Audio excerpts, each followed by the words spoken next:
Here is yet another reason why I dislike the federal government. How's everybody doing? My name is Anthony Brian Logan, and today we got to talk about a Chicago couple who were overpaid their Social Security benefits, and as a result, the federal government has sent them a bill to collect that money back. And the dollar amount that they owe will knock your socks off. We're going to get to that in a minute. But not only is the dollar amount high, they only have 30 days to pay it. Now, before we get into the articles and the videos, I just want to say this. The federal government are ridiculous.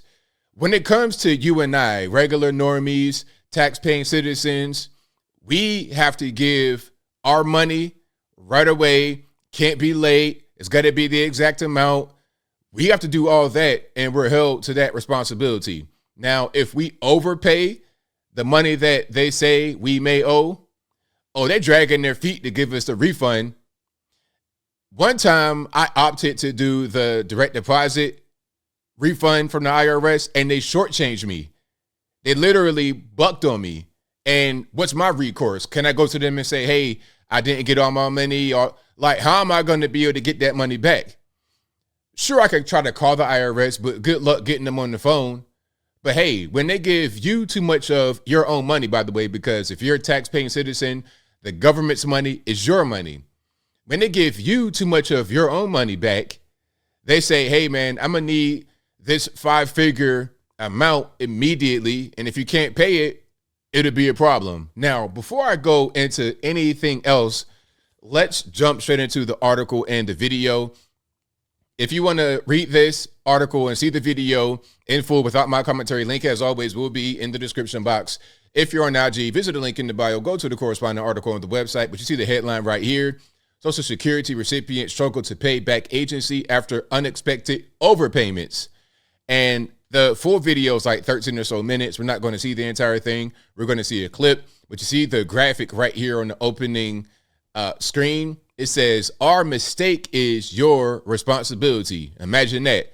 Imagine the government making the mistake paying their citizens too much money and then demanding it back within 30 days or else. But yet they are able to find billions of dollars to give to Ukraine, to Israel, to all these other foreign nations. What about American citizens? You can't spare a few $1,000s to cover when you make a mistake in giving too much money to your citizens? Before I get too triggered, let's go ahead and roll it. Last year, at Stephen and Becky Sword's home in Chicago, a letter arrived from the Social Security Administration. When Becky Sword read it, she was stunned to discover that she and her husband owed Social Security $51,887. $51,887 they owe to the federales. Not because they did not pay taxes and they were just, no. They were given this money as part of their Social Security benefits, but then I guess they reviewed this couple and said, oh, you know what, we gave them too much money, so let's go ahead and get that back. And not only are we going to want this money back, we want it back in 30 days. This is ridiculous. I mean, obviously, look, the federal government has gotten way too big and just ridiculous, because you have to understand, if people are receiving SSI, they don't have this kind of money just laying around to give you in 30 days. But let's continue. And were expected to repay it within 30 days. That letter changed your life? Oh, yeah. Are you scared? He's thinking we're going to lose our house. What are we going to do? I mean, we're very scared.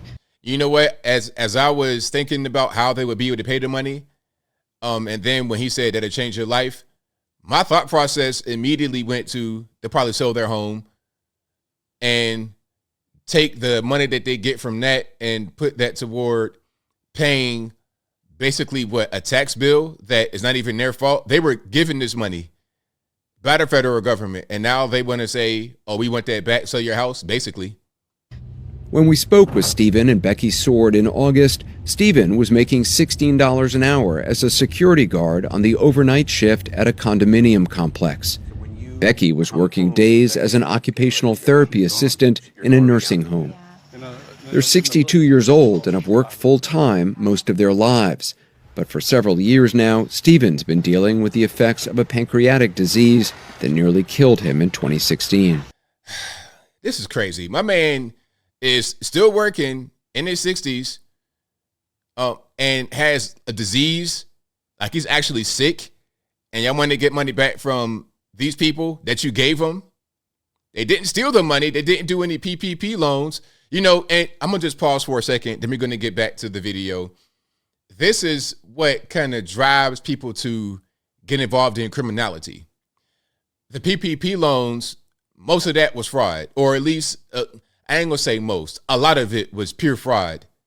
People got big money. The money that they owe, people were able to get in PPP loans just totally under the radar, and they probably won't get prosecuted, although they got the money through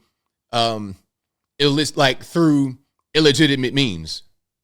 So this is what drives people to commit crime, because if they're able to get away with it, they're able to get more money from the federal government versus trying to work and being a regular law-abiding citizen, and you get penalized for it, essentially. How long were you in the hospital for? About 105 days. It was hard because when I left the hospital, it took me about 2 months to learn to eat and walk again. Stephen started receiving Social Security disability checks in 2017 as he recovered and returned to work. The agency's rules are complicated, but Becky faxed Stephen's pay stubs to Social Security so the agency could monitor his earnings and eligibility. She kept the fax receipts. So I knew they were getting it, Right. you know. In return, Social Security sent the Swords letters like this one, saying it had increased Stephen's benefits to give him credit for his 2019 earnings. Is the impression you got from that they're examining the pay stubs definitely. and they're paying attention and adjusting because they're accordingly? increasing it. Yeah. They're doing everything right. Everything's above board. My man was sick in the hospital for 100 days with the actual disease, and he had to get physical therapy and everything to learn how to eat and walk and talk and all that good stuff again, and then go back to work in the 60s after having dealing with something like that. And he still, I suppose, has the illness. You saw him with the syringe prepping that. She's sending faxes of what he's making, and they're saying, hey, okay, cool. You're sending the faxes. You're sending his income. We're going to give him more money. But now they say, oh, we gave you too much money. Give it back. But the letter the Swords got last year from Social Security said Stephen shouldn't have gotten any money at the time the agency gave him that increase. Stephen and Becky owed more than $50,000, the agency said, because we did not stop his checks about 3 years sooner. And has anyone at Social Security ever sort of apologized? No, they take no They blame say at it's all. our fault. They're saying you should have known that They're making too much money. that Social Security was giving you too much money. Yeah. Even though Social Security didn't know that they were giving you too much Yeah. money. It makes no sense. So the government agency tasked with this thing to examine people's income, to look at their situation and make a judgment, make a ruling and say, okay, we're going to give you X, we're going to give you Y. They didn't know anything. They made the mistake. So it's up to the regular citizen who does not know how this whole process works. Look, the citizen, all that we can do is follow the rules. We're following the rules. We are filing things appropriately. We're sending you the paperwork that we are tasked with sending. It's your job as a government who we pay our tax money to, who we trust, to handle this thing appropriately. Now, if you make a mistake, that's your fault, and you should fix it as a federal government. Don't blame me for your mistake. Don't penalize me for your mistake. This is why I dislike the federal government, because they do things like this all the time. Which is strange because you're sending in all your pay stubs. Someone has to file that. And when we asked them, they said, well, they're not looking at that every month. And then she even said, well, they're not even looking at it every year. I would think yearly, at least, they would review it. I could see making a mistake after a few months, but not 3 years of a mistake. No. And then they blamed it on COVID. They blamed it on being understaffed. Oh, no. See, that's crazy because, look, that is the government trying to become more human. Oh, we all make mistakes. Sorry about that. Nah, this is your job. Look, if you have a job and you fail at your job, it's not the responsibility of the person that is the customer, or in this case, the constituent. I suppose that'd be the right word to say. It's not their fault. It's your fault. Like, okay, let's say, for example, matter of fact, I'm gonna just let this play out. Then I'm gonna give my last couple words. And so to me, right there, it's saying it's their fault. Exactly, it is their fault. Now, that's a crazy story. There's a full-length video version of that. I'll link to that in the box. But I want to say this. Here's a great example. Then I wrap it on up, put the bow in it. If you go to a fast food joint and you order a combo, the combo comes out wrong, and then they say, hey, man, you got to pay for us to do it over again. What? I paid the money. You did it wrong. I did my part right. My part was to pay the money that you charge for this service, for this item, for whatever. You got it wrong. You got to fix it. You can't charge me to fix your mistake. That's not how this works. So now I'm not trying to hear because it's C-19 and we're understaffed. So what? Ultimately, you made the mistake. And look, y'all got the money. Look, they got the window AC unit. Look at this. You see this up here? There's a window AC unit in their house. Old house. They're going to have to sell that potentially to pay this bill. It's not even their fault. As I close, I want to say this. Federal government sucks. I think we all know it. And this is reprehensible. The money's there. If we can print and spend money and give it to Ukraine, give it to Israel, give it to any other foreign nation for whatever they got going on, and not just a little bit of money, not just $100. I'm talking about billions of dollars we give to these people every year. You can't spare $50,000 for this couple because you made a mistake? Ridiculous. But I think I'll leave that right there for now. And what say you? What's your take on what's happening here with the couple out there in Chicago? They were overpaid from Social Security, although it's 100% not their fault.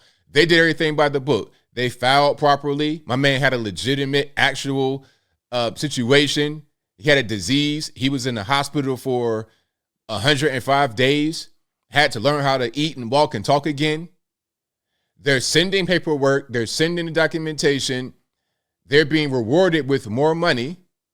All of a sudden, now it's too much. And then my question would be, is this happening all over the country?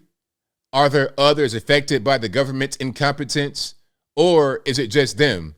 I'm willing to bet all the tea in China, all the cash in my pocket, that this is more of a widespread thing than this one particular couple out there in Chicago.